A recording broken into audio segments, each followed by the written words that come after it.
Vajiraman Ravi has been still there even during my mains preparation, during both my attempts 2023-24. I started my preparation in 2018 here as a foundation batch student, and finally I'm again back here 6 years later. The life has come full circle finally. I post-graduated actually in year 2018. After that I came to Vajiraman Ravi, as the name has always been there, where I was completely clueless कि क्या करना है क्या नहीं. And that year I think ये join किया test series मैंने, and we had those regular feedback sessions. GS we had GS. I was enrolled for the GS thing. I had that regular feedback session after every copy that was checked. We had those mentoring sessions going on. So उससे पता चलता था what is wrong, where I should add on, what is the changes I need to make, etc. So it went like that, and I really scored good in GS. Last year also it was 435 marks in GS 1, 2, 3, 4. नमस्कार मित्रों, मेरा नाम है रजत पत्रे और UPSC civil services examination 2024 में मैंने rank 305 achieve किया है। मैं आज आपसे शेयर करना चाहूंगा मेरा ऑप्शनल का एक्सपीरियंस, मेरा ऑप्शनल का स्कोर, मेरे ऑप्शनल की जर्नी और मेरे ऑप्शनल की इनसाइट्स। तो मैं आपको बताना चाहूंगा कि मैंने जिस ऑप्शनल को चूज किया वो था ज्योग्राफी, और इस ज्योग्राफी सब्जेक्ट में ही मैंने 11th से ही पढ़ाई करना शुरू किया था। तो 11th एंड 12th मैंने इस सब्जेक्ट में स्टडी किया था।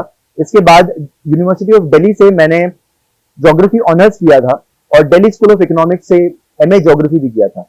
इसी सब्जेक्ट में मैंने 2019 में नेट जेआरएफ भी क्वालिफाई किया था और आगे इसी सब्जेक्ट में मैं शायद पीएचडी भी करता अगर यूपीएससी नहीं करता। इसके अलावा ज्योग्राफी सब्जेक्ट में मैंने एक कोचिंग में विजन आईएएस में इवैल्यूएशन भी किया है कॉपीज का। मैं गेस्ट फैकल्टी भी था और साथ साथ में ज्योग्राफी के छोटे मोटे मैं लेक्चर्स भी दिया करता था ऑनलाइन।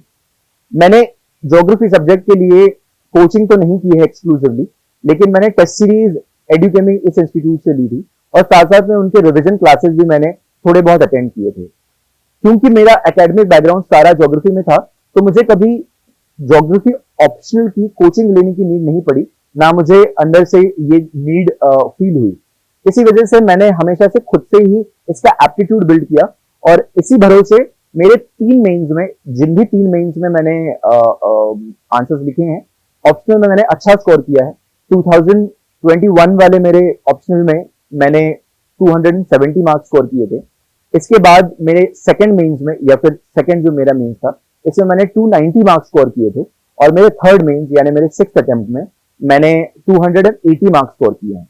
तो हर अटेम्प्ट में मैंने 270 plus, which is a pretty decent score for geography, ऐसे ही स्कोर किए हैं। और इनको स्कोर करने का ऐसा क्या इंसाइट था जिसने मुझे ये स्कोर करने में हेल्प की, तो वो आज मैं आपके साथ में शेयर करना चाहूंगा। सबसे पहला अगर कोई ज्योग्राफी में इंसाइट है तो वो ये है कि आप ज्योग्राफी में बेस हमेशा एनसीईआरटी का ही लें। एनसीईआरटी का जब आप बेस लेते हैं तो आप ये बताना चाहते हैं एग्जामिनर को कि गवर्नमेंट अप्रूव्ड अथॉरिटी या फिर गवर्नमेंट अप्रूव्ड सोर्सेज से ही मैं अपना सारा पढ़ाई करता हूं।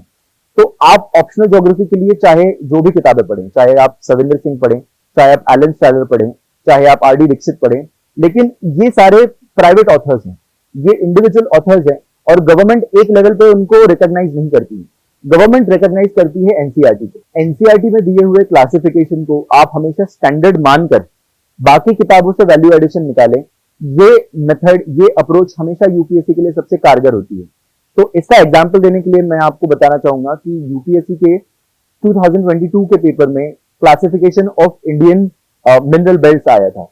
ये क्वेश्चन ज्योग्राफी ऑप्शनल के पेपर 2 में आया था, classification of Indian mineral resources and region. अब इसमें आप चाहें तो आप कई किताबों का सोर्स लिख सकते हैं, कई किताबों का क्लासिफिकेशन लिख सकते हैं, लेकिन एनसीईआरटी ज्योग्राफी क्लास 11 के ज्योग्राफी ऑफ इंडिया में अगर आप देखें तो वहां पर मिनरल रीजन्स में 3 रीजन्स दिए गए हैं। अगर आप उन 3 रीजन्स को इसमें सिर्फ क्लासिफिकेशन लिख लें और उसका डिटेल्ड एक्सप्लेनेशन बाकी बुक से लिखें, तो आप गवर्नमेंट को यह बताना चाहते हैं कि क्योंकि मैं गवर्नमेंट में एंटर करना चाहता हूं, तो मैं हमेशा फॉलो गवर्नमेंट सोर्सेस को करना चाहूंगा। ये एक सिर्फ ज्योग्राफी ऑप्शनल के लिए स्ट्रेटेजी नहीं है, बल्कि बाकी भी सब्जेक्ट्स के लिए, जिन जिन के भी लिए एनसीईआरटी अवेलेबल है, उनके लिए हमेशा कारगर होती है। ये एक पहली टिप है जिसकी वजह से मैंने हमेशा, मुझे लगता है कि स्कोर बेटर किया है। दूसरा ये होता है कि आप जब भी ज्योग्राफी ऑप्शनल को अप्रोच करते हैं तो आपको सिर्फ बहुत ज्यादा मल्टीपल बुक्स नहीं पढ़नी है, आपको लिमिटेड नंबर ऑफ टॉपिक्स को बहुत डिटेल में करके उसको अच्छे से थेरीज, मैप्स, केस स्टडीज के साथ में ज्वाइन करना होता है, अप्लाई करना होता है। जब आप ये मल्टीपल एप्लीकेशन और जब आप मल्टीपल लिंकेजेस करते हैं तो आप एग्जामिनर को ये बताना चाहते हैं कि मैं सिर्फ एक सब्जेक्ट से लिमिटेड नहीं हूं, मेरा एनालिसिस, मेरा इंटरलिंकेज, मेरा मल्टी डिमेंशनैलिटी बहुत अच्छा है। और ज्योग्राफी में ये चीजें बहुत मैटर करती हैं। तो जब आप आंसर लिखते हैं ज्योग्राफी का तो उसमें आपको ये भी लिखना होता है कि आप कौन सी केस स्टडीज को सजेस्ट करना चाहेंगे, आपने कौन सी केस स्टडीज इस सब्जेक्ट के लिए पढ़ी है, आपने अगर कोई मैप, अगर आपने पढ़ाई की है किसी मैप की तो आप उस सब्जेक्ट के लिए, उस टॉपिक के लिए मैप देंगे, आप एग्जाम्पल्स देंगे मल्टीपल, और डायग्राम्स बहुत इंपॉर्टेंट थी। तो ये जो चीजें हैं बहुत मैटर करती हैं। तीसरी चीज वो ये है कि आप कभी भी ज्योग्राफी ऑप्शनल को ज्योग्राफी जीएस की तरह ना देखें, क्योंकि जब आप जीएस की तरह एक ऑप्शनल सब्जेक्ट को लिखते हैं तो आप एग्जामिनर को ये बताते हैं कि मुझे इस सब्जेक्ट का डिटेल्ड स्पेशलाइज्ड नॉलेज नहीं है। इस चीज को अवॉइड करने के लिए आप हमेशा ज्योग्राफी के टेक्निकल जार्गन यूज करें। तो आप इरोजन लिखने के बजाय या वेदरिंग लिखने के बजाय आप डेनुडेशन लिखेंगे तो शायद एक ज्यादा टेक्निकल जार्गन आप यूज करेंगे और आप एग्जामिनर को एक स्पेशलाइज तरीका बताएंगे। साथ ही में जब आप ज्योग्राफी ऑफ इंडिया के पेपर्स सॉल्व कर रहे हैं, जब आप पेपर 2 सॉल्व कर रहे हैं तो क्वेश्चंस लगभग जीएस की तरह ही होते हैं।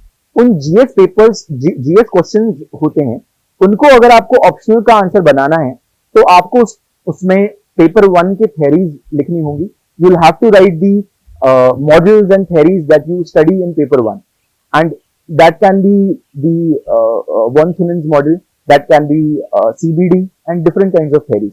So आप इन theories को अपने introduction में उस आंसर के साथ में लिंक करके जब लिखते हैं तो आप बहुत अच्छे से बताते हैं कि मैं मल्टीपल टॉपिक्स को इंटरलिंक करके आंसर लिख रहा हूं, और आप ये बताते हैं कि मुझे सिर्फ जीएस लेवल पढ़ाई नहीं है।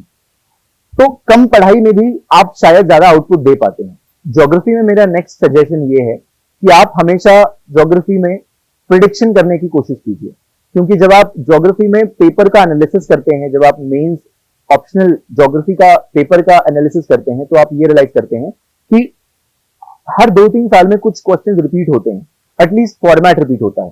तो पिछले साल प्रिडिक्शन करते हुए मैंने ये चीज रियलाइज की कि इस साल इंडियन ओशन के बॉटम टोपोग्राफी पे क्वेश्चन आना बहुत लाइकली है, और ये चीज शायद काफी लोगों ने, काफी वेटरन्स ने, काफी टीचर्स ने भी प्रिडिक्ट की होगी, और ये क्वेश्चन आया भी था। तो आप जब ऑप्शनल सब्जेक्ट या फिर किसी भी मेंस पेपर के लिए प्रिपेयर करते हैं तो आपको उस पेपर का एनालिसिस करके ये भी प्रेडिक्ट करना होगा कि शायद इस साल कौन से क्वेश्चंस आ सकते हैं। जब आप इसका एनालिसिस करते हैं तो कुछ शॉर्ट मार्क्स आप ऑप्शनल के लिए रेडी कर लेते हैं। इसी तरीके से मैंने कम पढ़ाई में भी ऑप्शनल की बहुत अच्छी पढ़ाई इस साल कर ली थी, और साथ में एक बहुत इंपॉर्टेंट एस्पेक्ट ज्योग्राफी ऑप्शनल का स्कोर करने के लिए होता है मैथ्स। तो मैथ्स के लिए आप पूरे साल में पढ़ाई कीजिए, सिर्फ ऑप्शनल के 1 महीने पहले, मेंस के 1 महीने पहले, 2 महीने पहले आप मैथ्स की प्रिपरेशन ना करें।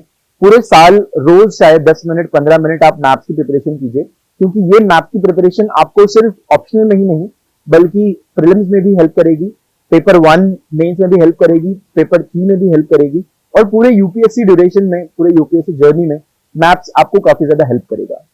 अब अंतिम चीज मेरी तरफ से आपको ऑप्शनल प्रिपरेशन का स्ट्रक्चर क्या होना चाहिए, ऑप्शनल प्रिपरेशन का ड्यूरेशन क्या होना चाहिए।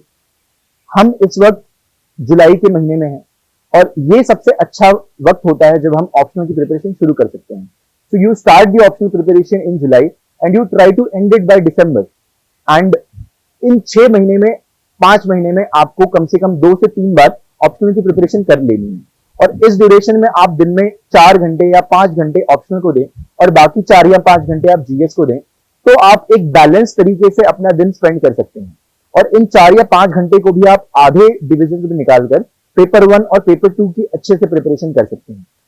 इसके साथ साथ में ही जब आप पढ़ते हैं तो जो सब्जेक्ट, जो टॉपिक आप पढ़ते हैं उसी टॉपिक का पीवाईक्यू तुरंत आप पढ़ाई के बाद में सॉल्व कर लें। तो अगर आपने 4 घंटे कोई एक टॉपिक पढ़ा है तो तुरंत उस टॉपिक का पीवाईक्यू आप देखें और उसको सॉल्व करने की कोशिश करें, आप उसका आंसर लिखें, आप उसके एमसीक्यू सॉल्व करें और अच्छे तरीके से प्रिपरेशन करें। तो दोस्तों, ये थी मेरी ऑप्शनल की जर्नी और मेरी ऑप्शनल ज्योग्राफी की इनसाइट्स। ये सारे इनसाइट्स शेयर करने की अपॉर्चुनिटी देने के लिए डीकेटी की सारी टीम को मैं बहुत बहुत थैंक यू कहना चाहूंगा, और आपको आगे भी इसी तरीके से हेल्प करने के लिए हमेशा से तत्पर रहूंगा। आप मेरे तक पहुंचने के लिए मेरे इंस्टाग्राम आईडी और मेरे टेलीग्राम आईडी पे जा सकते हैं। मेरी इंस्टाग्राम आईडी है IAS_रजत_पत्रे और मेरे टेलीग्राम आईडी है रजत पत्रे। Thank you so much. जय हिंद।